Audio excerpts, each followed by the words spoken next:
ఈరోజే మంగళవారం ఆంజనేయ స్వామిని ఆరాధించే విశేషమైన పవిత్రమైన రోజు.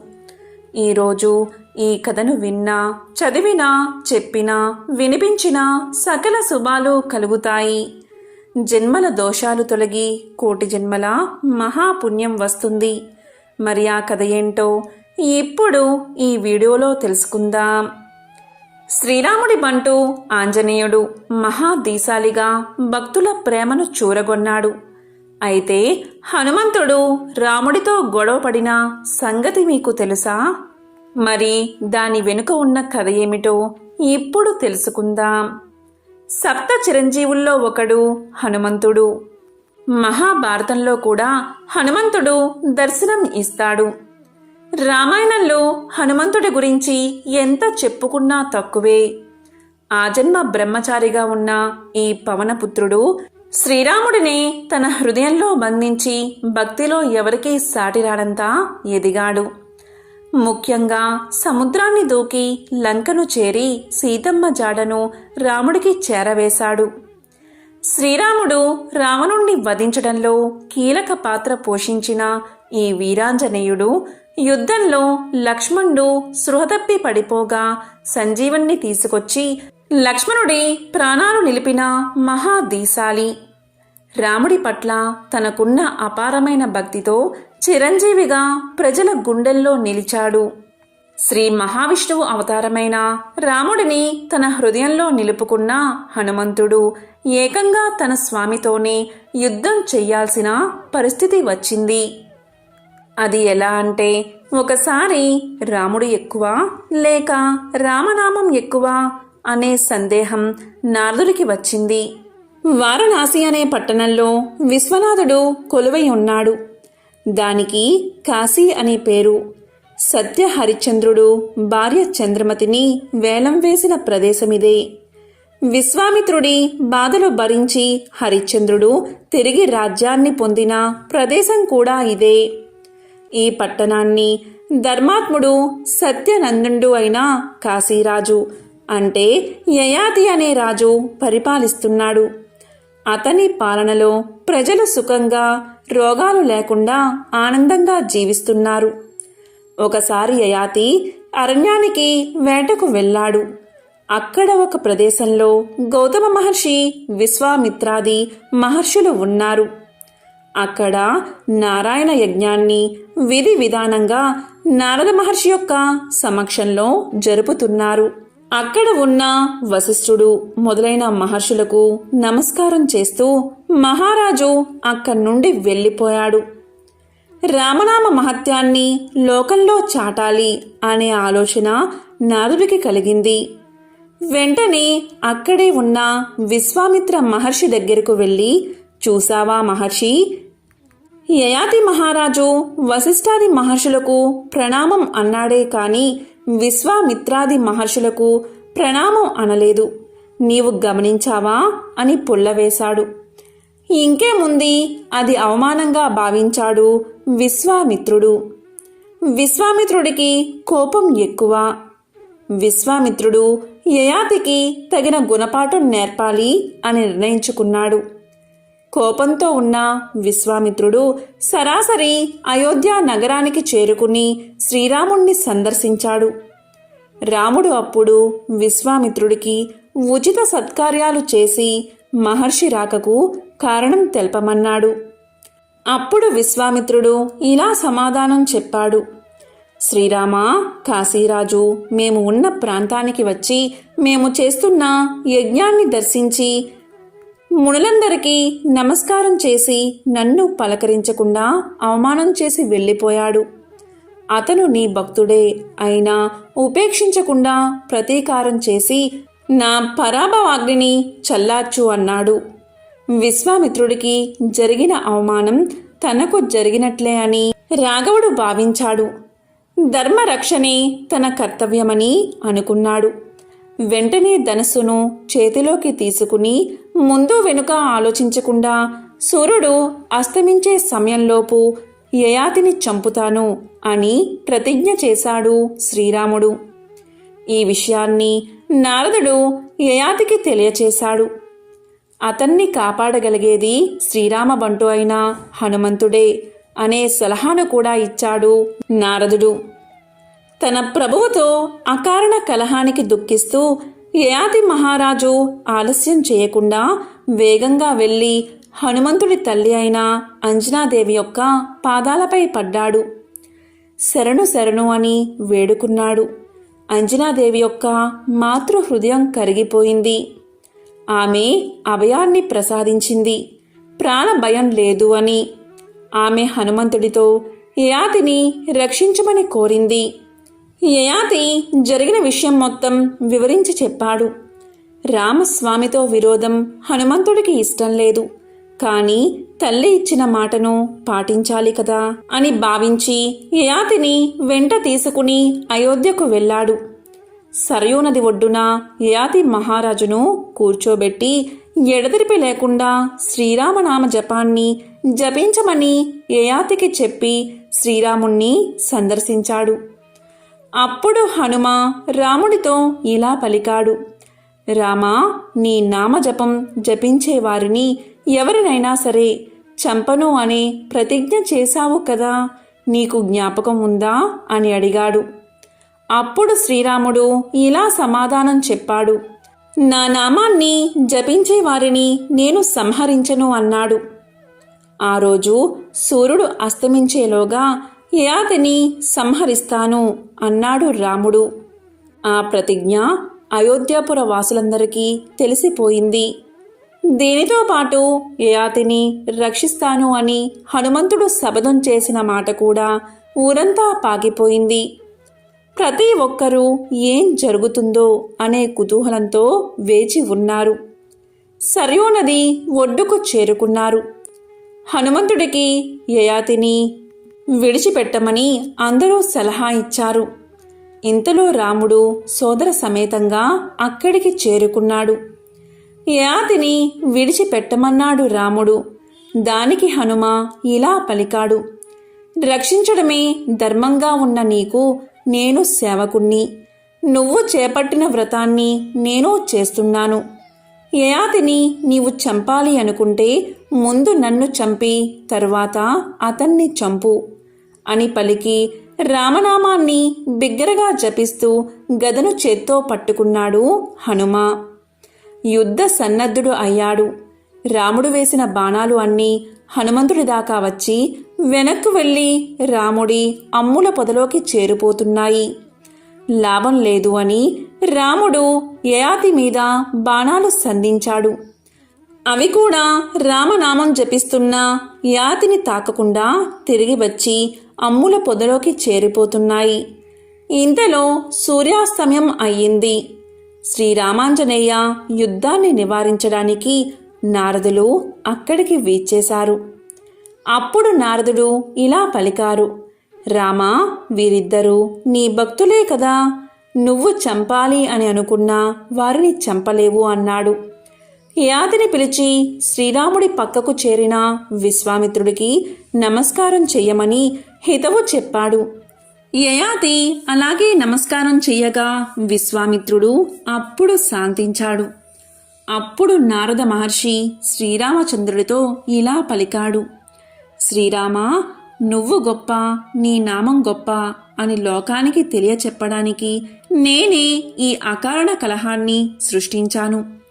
నువ్వు అవతారం చాలించి వైకుంఠం చేరితే ఈ లోకం గతి ఏమిటి? రామావతార పరమార్థం లోకంలో నిలబడి ఉండాలంటే నీ నామమే శరణ్యం. హనుమంతుని యొక్క ప్రతి రక్తకణంలోనూ శ్రీరామనామాన్ని జీర్ణించుకున్న మహాభక్తుడు. యయాతి నీకు అత్యంత ప్రీతిపాత్రమైన భక్తుడు. నిత్యం రామనామ స్మరణ చేయనిదే ఆహారం కూడా తీసుకోడు. సూర్య చంద్రాదులు ఉన్నంత వరకు గ్రామ గ్రామాన శ్రీరామనామం మారు మోగుతూనే ఉండాలి. అప్పుడే నీ అవతారానికి ప్రయోజనం. శ్రీరామనామం ప్రణవంగా జీవకోటిని తరింపచేస్తుంది. ప్రజలందరూ సీతారాములను ఆదర్శ దంపతులుగా భావిస్తారు. మహర్షి అయిన విశ్వామిత్రుల వారిది కూడా అదే అభిప్రాయం. సృష్టికి ప్రతిసృష్టి చేసిన మహానుభావుడికి లోక వాసనలు ఉంటాయా నీకు నీ నామానికి స్థిర యశస్సును కలిగించడానికి ఆయన ఈ కలహంలో పాత్ర వహించాడు. యయాతిని ఆదరించు, నీ నామానికి అత్యంత మహిమలు చేకూర్చిన అంజనేయనందుడునైన ఆంజనేయుణ్ణి మన్నించు. హనుమే భవిష్యత్ బ్రహ్మ అని నీకు తెలియదా అని పలికాడు నారదుడు. ఆ మాటలు విని అందరూ సంతోషించారు. హనుమంతుణ్ణి ఆప్యాయంగా ఆలింగనం చేసుకున్నాడు శ్రీరాముడు. అందరూ శ్రీరాముడికి జై, ఆంజనేయ స్వామికి జై అంటూ జై జై ధ్వనులు చేస్తూ అక్కడి నుండి వెళ్ళిపోయారు.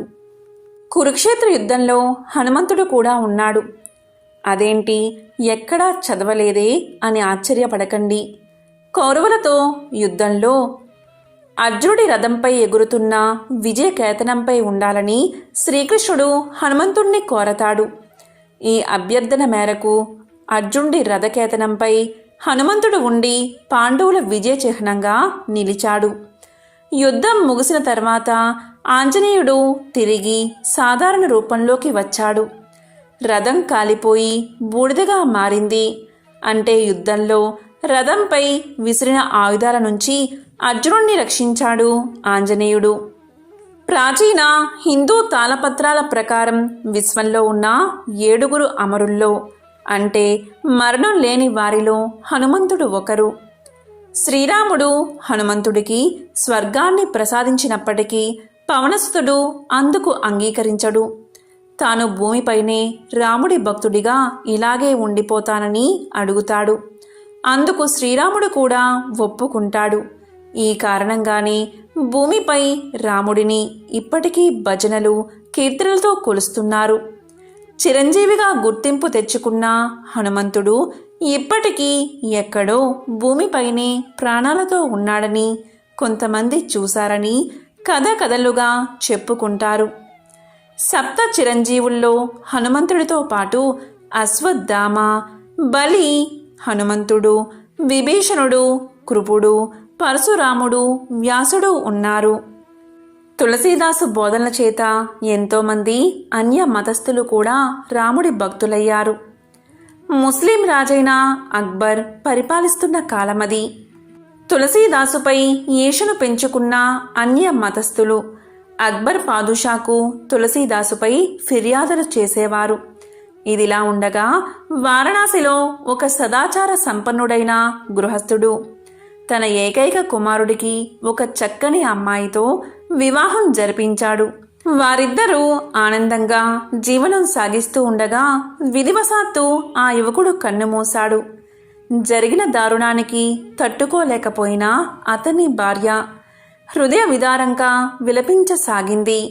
చనిపోయిన యువకునికి అంత్యక్రియలు జరగకుండా అడ్డుపడుతూ రోధిస్తున్న ఆమెను బంధువులంతా బలవంతంగా పట్టుకుని ఉండగా శవయాత్ర సాగిపోతుంది.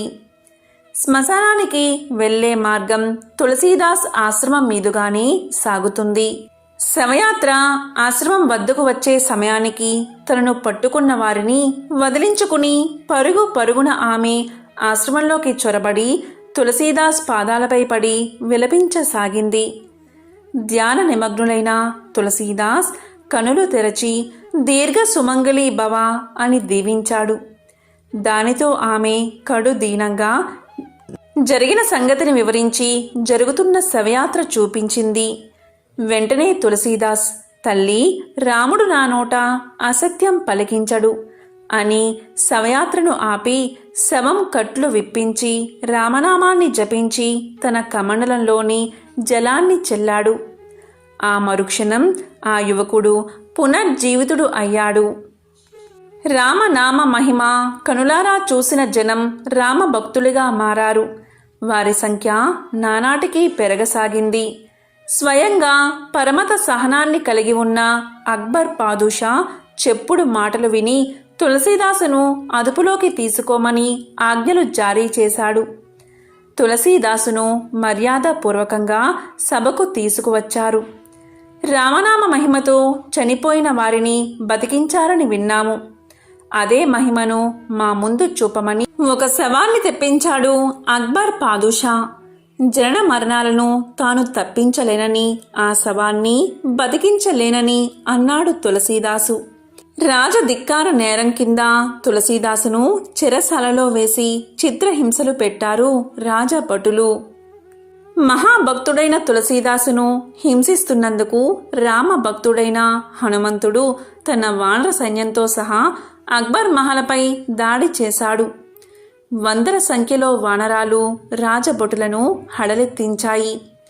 కారాగారంలో ఉన్న తులసీదాసును విడిపించకపోతే వినాశనం తప్పదని అక్బర్ పాదుషాను హెచ్చరించారు పండితులు. వెంటనే తులసీదాసును విడుదల చేశారు. తనను కాపాడడానికి ఆంజనేయుడే వచ్చాడని తులసీదాసు గ్రహించాడు. అంతలో మహాకాయుడైన హనుమంతుడు తులసీదాసుకు దర్శనం ఇచ్చాడు. ఆంజనేయుడిని చూసిన పరవశంలో తులసీదాసు 40 దోహాలతో ఆసువుగా స్వామిని స్తుతించాడు.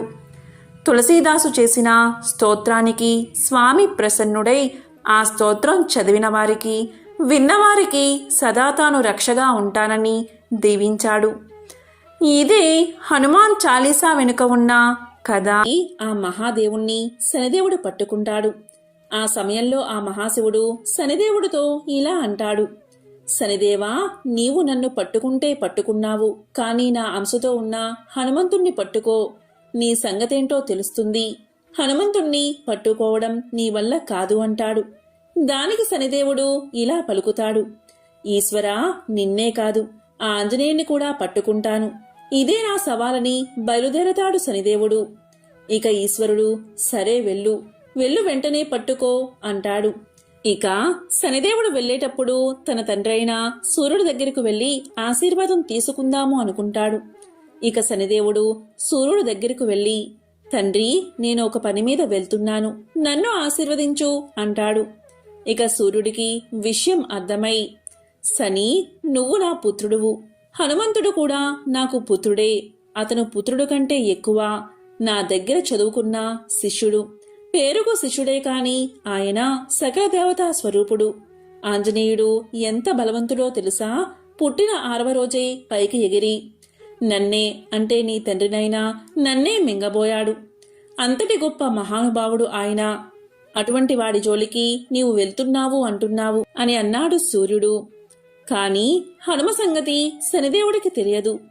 అప్పుడు శని సూర్యుడితో ఇలా అంటాడు: తండ్రి, నాకదంతా తెలియదు. మీ అనుగ్రహం వల్ల మిమ్మల్ని మింగబోయాడు, కాని నన్నేం చేస్తాడు? పైగా అతను ఒక కోతి. ముసలివాడు అయిపోయి ఈ మధ్య హాయిగా రామనామాన్ని జపం చేసుకుంటున్నాడు. నేను ఏది ఏమైనా సరే ఆయన్ని పట్టుకుంటాను అన్నాడు శనిదేవుడు. దానికి సూర్యుడు ఇలా పలికాడు: సరే, నీ కర్మ, వెళ్ళిరా, నేను మాత్రం నిన్ను ఆశీర్వదించను. నీవు హనుమంతుడి దగ్గర కుప్పిగంతులు వేస్తాను అంటున్నావు. విజయం పొందాలని నేను ఎలా ఆశీర్వదిస్తాను? హనుమంతుడు నా శిష్యుడు అవడమే కాకుండా ఆయన మహానుభావుడు. నీవు హనుమంతుణ్ణి పట్టుకుంటాను అంటున్నావు. నీవు వెళ్లే పనిలో విజయం ప్రాప్తించుగాక అని నేను దీవిస్తే నా మాట వ్యర్థమైపోతుంది. కాబట్టి దీవించకుండా ఉంటేనే నా పరువు నిలబడుతుంది. నేను దీవించినా ఆ దీవెన నీకు ఫలించదు.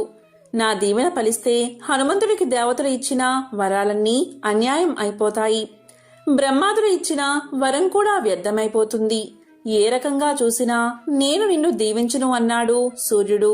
ఇక శనిదేవుడు ఇలా పలికాడు: తండ్రి, నీవు దీవించకపోయినా నేను వెళ్లి పట్టుకుంటానని బయలుదేరాడు. ఆ సమయంలో హనుమ గంధమాదన పర్వతంపై కూర్చుని ఉన్నాడు. సూర్యుడు ఉదయిస్తున్న వేళ శనివారం పూట. ఎప్పుడైనా శనివారం రోజు శనికి బలం పెరుగుతుంది. ఆయన ఆంజనేయుణ్ణి పట్టుకోవడానికి వచ్చాడు. హనుమంతుడు సూర్యోదయ సమయానికల్లా హాయిగా స్నానం పూర్తి చేసుకుని బండరాయి మీద కూర్చుని అపూర్వ రీతిలో భక్తితో రామచంద్ర ప్రభువును గానం చేసుకుంటూ ఉన్నాడు. ఆయన రోజంతా రామా రామా అంటూ గానం చేస్తూనే ఉంటాడు. ఆ సమయంలో శనిదేవుడు హనుమంతుడి దగ్గరకు వచ్చాడు. అక్కడకు వచ్చి, హనుమా, బాగున్నావా అని పలకరించాడు. అప్పుడు ఆంజనేయుడు శనివైపు చూసి, ఓ గురుపుత్ర, ఇలా వచ్చావేమిటి అన్నాడు. ఇదిగో ఇక్కడ కూర్చో అన్నాడు హనుమ. దానికి శనిదేవుడు ఇలా అన్నాడు: కూర్చోవడానికి నాకు ఆసనం ఇచ్చావు కదా, ఆ ఆసనం మీద నేను కూర్చోను, ఇంకొక ఆసనం మీద కూర్చుంటాను అన్నాడు. ఎక్కడా అని ఆంజనేయుడు ప్రశ్నిస్తాడు. దానికి శనిదేవుడు, నీ నెత్తిమీద కూర్చుంటాను, సరిగ్గా మాడు మీద. నిన్ను ఈ రోజు నుంచి 7.5 సంవత్సరాలు పట్టుకుంటాను. ఇక నీకు పిచ్చెక్కిపోతుంది. నీవు ఏం చేస్తున్నావో నీకే తెలియదు. అసలే కోతివి, అందరూ నిన్ను చూసి అపహాస్యం చేస్తారు అంటాడు శనిదేవుడు. దానికి ఆంజనేయుడు శనితో ఇలా అంటాడు. శనిదేవా, నేను ముసలివాణ్ణి అయిపోయాను. హాయిగా రామనామ స్మరణ చేసుకుంటున్నాను. భార్య, కుటుంబం ఇటువంటి బంధాలకు అతీతంగా ఏదో రామారామా అని బతుకుతూ ఉంటే ఎందుకు ఈ ప్రశాంత వాతావరణంలోకి వచ్చి నన్ను పట్టుకోవడం? ఏదో భూలోకంలో ఏ ప్రభువునో పట్టుకున్నావంటే అర్థముంది. డబ్బు ఉన్నవారిని పట్టుకున్నావంటే అర్థముంది. చదువుకుంటున్న వాడిని పట్టుకున్నావంటే అర్థముంది. నేను వానరుణ్ణి. ఈ గంధమాదన పర్వతంపై ప్రతిరోజు రామనామ స్మరణతో బతుకుతున్నాను. నా మాట విని వదిలే అన్నాడు. దానికి శనిదేవుడు ఇలా పలుకుతాడు. లేదు, నాకు ఇప్పుడు విజయం పొంది తీరాలి అనే కోరిక కలిగింది. మహాశివుడితో నేను సవాలు చేసి వచ్చాను. మహాదేవుడు నాతో ఇలా పలికాడు.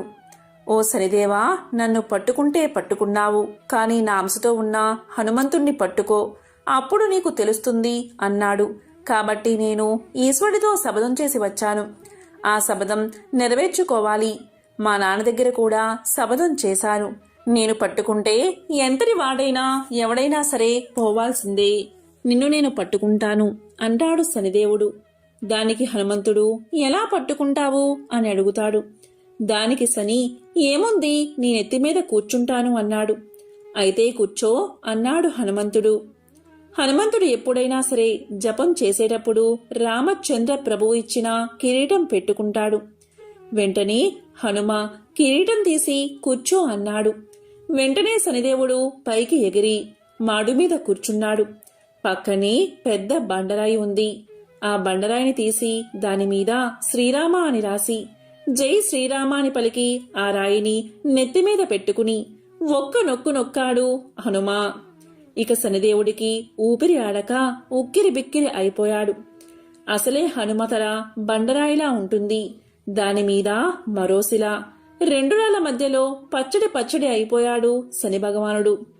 ఇక హనుమ తోకతో ఆ రాయిని ఇంకొకసారి అదిమి జై శ్రీరామ అన్నాడు.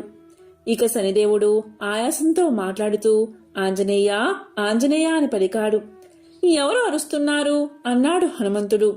నేనే గురుపుత్రుణ్ణి అన్నాడు శనిదేవుడు.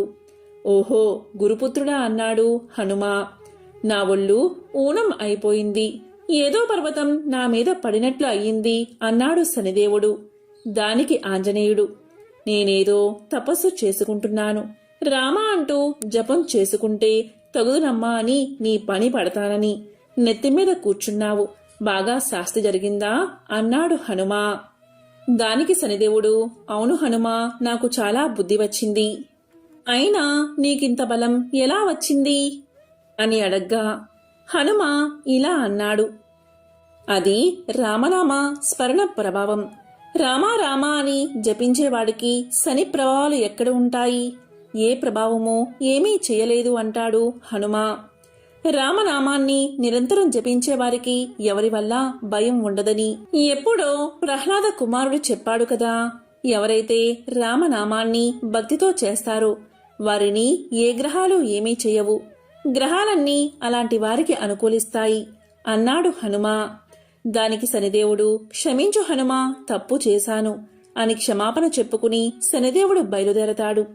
ఇలా కొంత దూరం వెళ్ళాక సూర్యుడు శనిదేవుణ్ణి చూసి పగపగా నవ్వుతాడు. ఇక సూర్య భగవానుడి ఉపాసనతో శనిదేవుడు కోలుకుంటాడు. కాబట్టి రామా రామా అని నిత్యం జపించేవారికి అన్ని శుభాలే కలుగుతాయి. అలాంటి వారిని శనిబాధలు బాధించవు, అలాంటి వారిని గ్రహాలు బాధపెట్టవు. అలాంటి వారు ఈ భూమి మీద శాశ్వతంగా భోగాలు అనుభవించి చివరకు స్వర్గాన్ని చేరుకుంటారు. ఒకానొక గ్రామంలో కేశవుడు అని ఒక బ్రాహ్మణుడు ఉండేవాడు. అతను వేదాంగ పారంగతుడు, బుద్ధిమంతుడు, సర్వధర్మాచరణ నిష్ఠుడు, పుత్ర పౌత్రాదులతో భార్య విశాలాక్షితో జీవితం గడుపుతూ ఉండేవాడు. అతిథి పూజతో తన జన్మను ధన్యం చేసుకుంటూ ఉండేవాడు. ఆ గ్రామానికి ఒక ప్రభువులాగా వెలిగిపోతూ ఉండేవాడు. ఇలా ఉండగా కొంతకాలానికి అతని జీవితంలో విషాదం కమ్ముకుంది. అది ఏంటి అంటే ప్రియ అర్ధాంగి అకస్మాత్తుగా మరణించింది. ఇక ఈ బాధలు తట్టుకోలేక అతను కాశీనగరం చేరుకున్నాడు. అక్కడ ప్రతిరోజు గంగా స్నానంతో పవిత్రతను పొందుతూ విశ్వేశ్వరుని దర్శిస్తూ అభిషేకం చేస్తూ విశాలాక్షిదేవి దర్శనంతో ఊరట చెందుతూ ఉన్నాడు. కొంతకాలం కాశీలో గడిపి ఆ తర్వాత ప్రయాగ, గయా మొదలైన క్షేత్ర దర్శనం చేసి పితృకార్యాలు నిర్వహిస్తూ విద్యుత్ ధర్మాలన్నీ కూడా నిర్వహిస్తూ కొన్ని నెలలు గడిపి మళ్లీ ఇంటిముఖం పట్టాడు. ప్రయాణంలో ఒకరోజు చీకటి పడ్డంతో ఒక మర్రి చెట్టు కింద పడుకున్నాడు. ఆ వటవృక్షం మర్రి ఊడలతో బాగా విస్తరించి ఉంది. అర్ధరాత్రి సమయంలో ఆ చెట్టుని ఆశ్రయించుకుని ఉన్న ఒక పిశాచం అందంగా ఉన్న కేశవుణ్ణి చూసింది. తినాలి అని ఉబలాట పడింది. మనోహర సుందర యువతిగా మారిపోయి అతని దగ్గరకు వచ్చింది. తన శృంగార చేష్టలతో రెచ్చగొట్టడం ప్రారంభించింది. కాని కేశవుడికి ఏమీ పాలుపోలేదు. ఓ యువతి, ఎవరు నువ్వు? అర్ధరాత్రి ఒంటరిగా ఇలా రావడం తగదు. నీకు వివాహం జరిగిందా? నేను భార్యలేని వాడిని. నా అండదండలతో నువ్వు ఉండగలవా? నువ్వు ఒప్పుకుంటే నాతో నిన్ను మా ఊరు తీసుకువెళ్తాను అని పలకగా అందుకు ఆమె అంగీకరించింది. వారిద్దరూ కూడా ఆ రాత్రి ఆనందంగా గడిపారు. మర్నాడు ఆ ఇద్దరూ కూడా ఇంటికి చేరుకున్నారు. కొంతకాలం ఆమెతో చక్కగా కాపురం చేశాడు. ఒకరోజు కేశవుని ఇంటికి దూరంగా ఒక చెట్టు కింద రుద్రాక్ష మాల ధరించి వ్యాఘ్ర చర్మాంబర దారి అయినటువంటి ఒక యోగి శిష్యులతో కనిపించాడు. కేశవుడు ఆ గురువుగారిని చేరి తన ఇంటికి వచ్చి ఆతిథ్యం స్వీకరించమని కోరాడు. సంతోషంతో ఆ యోగి శిష్యులతో సహా కేశవుని ఇంటికి వచ్చాడు. అప్పుడు కేశవుడు లోపలికి వెళ్లి భార్యను రమ్మని పిలిచాడు. దానికి ఆ యోగి భార్యను పిలవవద్దని వారించాడు. కేశవునితో ఇలా పలికాడు: కేశవ, ఆమె ఎవరో తెలుసుకుని ఆమెతో కాపురం చేస్తున్నావా? ఆమెను పెళ్లి చేసుకున్నావా? నిజం చెప్పు అని అడిగాడు.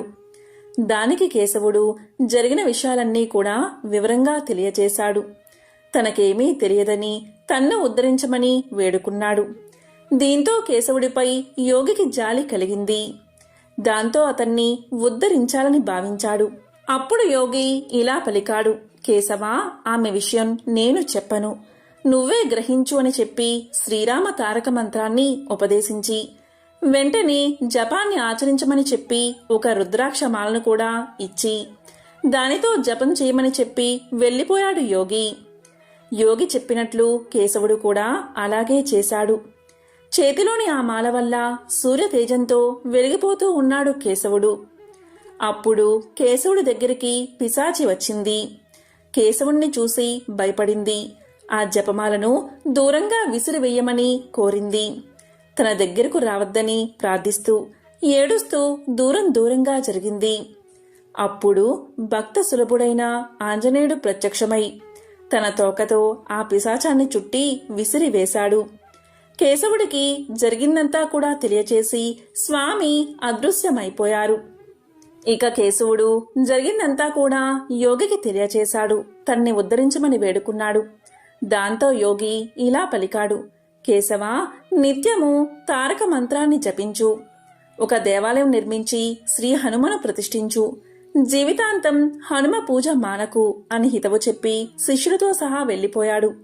యోగి ఆదేశించిన విధంగా కేశవుడు ఆంజనేయస్వామి దేవాలయాన్ని నిర్మించి ప్రతిష్ఠించి యథావిధిగా పూజలు నిర్వహిస్తూ హనుమత్ భక్తులను ఆదరిస్తూ హనుమ కథలను వినిపిస్తూ హనుమంతుడి అనుగ్రహాన్ని సంపూర్ణంగా పొంది చివరికి ముక్తిని పొందాడు. ఎంతో పవిత్రమైన విశేషమైన ఈ కథను విన్నా, చదివినా, చెప్పినా, వినిపించినా జన్మల పాపాలు తొలగి కోటి జన్మల పుణ్యం వస్తుంది, సకల శుభాలు కలుగుతాయి. ఇక హనుమకు సంబంధించిన మరొక విశేషమైన కథను ఇప్పుడు తెలుసుకుందాం. ఒకానొక గ్రామంలో దరిద్రుడైన ఒక బ్రాహ్మణుడు ఉండేవాడు. అతనికి చదువు ఏమాత్రం అబ్బలేదు. అతను ఒక పూరె గుడిసెలో నివాసం ఉండేవాడు. అతనికి వివాహం కాలేదు. సజ్జనుడుగా జీవించేవాడు. అతని ఇంట్లో రామాంజనేయ విగ్రహాలు ఉన్నాయి. ప్రతిరోజు వాటిని పరిశుద్ధ జలంతో కడిగి పువ్వులు పెట్టి నమస్కారం చేసేవాడు. ప్రార్థనా మంత్రాలు రాకపోవడం వల్ల మనసుకు తోచిన మాటలతో పూజ చేసేవాడు. ఇలా జీవితం గడిచిపోతుంది. ఒకసారి శ్రావణ మాసంలో ఆ దేశాన్ని పాలించే రాజు సైనికులతో ఎక్కడికో వెళ్తూ ఆ గ్రామానికి వచ్చాడు. అప్పటికే పొద్దుగూకింది, చీకటి పడింది. దీనికి తోడు వర్షం కురవడం కూడా ప్రారంభమైనది. వానబాధ భరించలేక రాజు, సైనికులు ఎక్కడ ఇల్లు కనబడితే అక్కడ తలదాచుకున్నారు. కొందరు ఈ పేద బ్రాహ్మణుడి ఇంట్లోకి ప్రవేశించి తాము రాజుగారి సేవకులమని, తాము ఈ ఇంట్లో ఉంటామని చెప్పి బ్రాహ్మణుణ్ణి బయటికి పొమ్మని ఆదేశించారు.